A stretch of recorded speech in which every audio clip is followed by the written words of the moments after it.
it'll probably make headlines sometime in like a few months from now, and then it will turn more into a DeSantis thing than a Trump thing.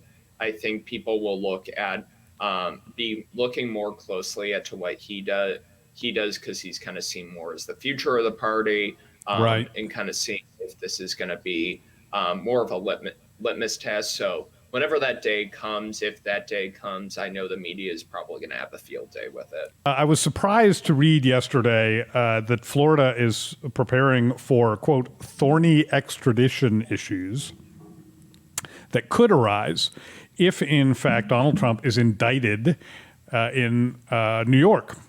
I'm sure you guys are aware Trump's been under investigation by Cyrus Vance Jr., the Manhattan District Attorney, for alleged hush money paid to sex workers, Stormy Daniels, or maybe she's former sex workers. I haven't really been keeping up with her career, so I'm not quite sure what she's doing now to make a living, if anything. But Stormy Daniels, who allegedly the Trump organization gave some money to get her to stop talking, despite the fact that she has claimed under oath at least twice that did not happen. That's not enough for Manhattan District Attorney Cyrus Vance Jr., shockingly a Democrat, who has been investigating this for some time. But here's the issue. If Vance issues any indictments against Trump, which I think is fairly likely. It's not a done deal, hasn't happened yet, but it's fairly likely. And Vance has said if he's going to do indictments, he's going to issue them this year.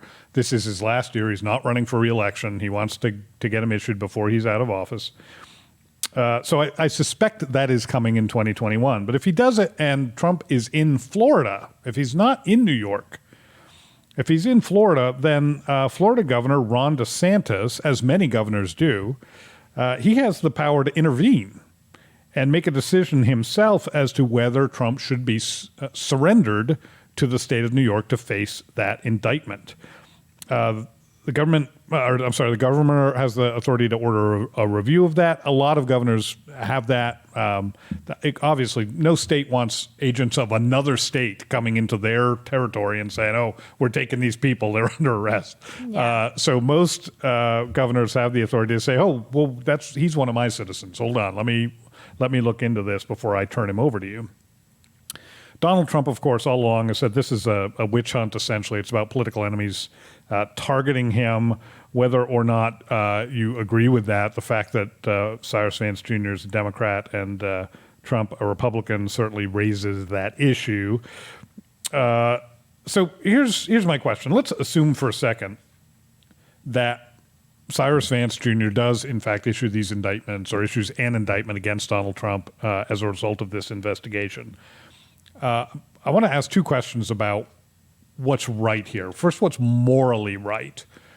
We'll get to the politics in a minute, but just what's morally defensible here from DeSantis's point of view? Would it be okay, morally, ethically, for Ron DeSantis to deny Trump's extradition to New York and deny, theoretically, the people of New York the opportunity to seek justice in this case, assuming that's what's going on, again, taking the politics out of it, assuming that's what's going on. Is that a right thing for Ron DeSantis to do? What do you think, Olivia? I personally don't see any problem with it.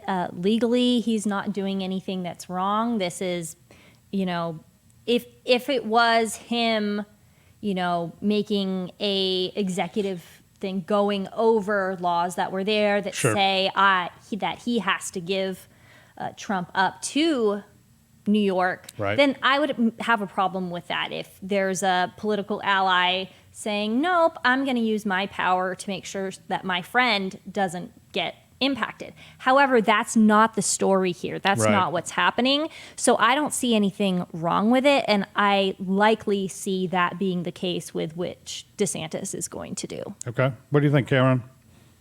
Right or wrong thing to do? I would tend to agree with Olivia here. I think that's probably the most likely scenario of what would happen. I would probably think that if it is just kind of preventing an extradition, it probably would be morally correct. But I think if he was jumping through hoops to make sure that the president didn't get extradited, then it would be more shady. in a sense. But I think realistically, this is going to be something that it'll probably make headlines sometime in like a few months from now, and then it will turn more into a DeSantis thing than a Trump thing. I think people will be looking more closely at to what he does because he's kind of seen more as the future of the party, Right. and kind of seeing if this is going to be more of a litmus test. So whenever that day comes, if that day comes, I know the media is probably going to have a field day with it.